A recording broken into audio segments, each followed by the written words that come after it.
The real meeting, I think, that's going to be illustrative is the one that hasn't been yet released to the press when it's taking place.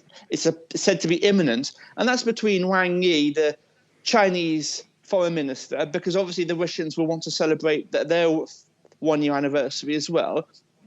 And on that side of the spectrum, the Chinese foreign minister is imminently to be expected in Moscow, in which, Steve, we can only speculate the degree of support China is going to. Obviously, we won't be expecting too much to be made public, but behind the scenes, the degree of support China will be giving to Russia as that sphere of influence deepens its relationship as the West gets progressively poorer.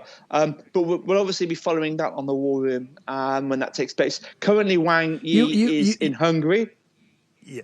And then he'll be going to Russia imminently. You're seeing the merger now of the CCP and the KGB. This is not the Russian people and the Chinese people, right, who are our two great allies in World War II.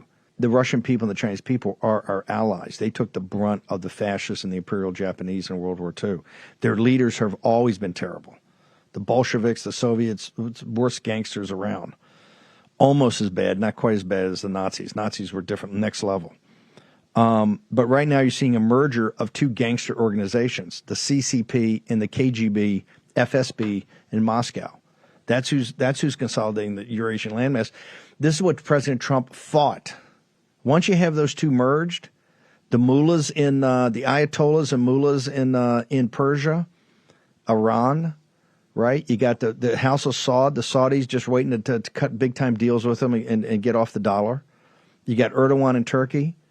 You obviously got Syria, you got Pakistan, and a couple of the stands are throwing with them too, for good measure, with the mini-me North Korea. This is why it's 1938. That's your 21st century right there.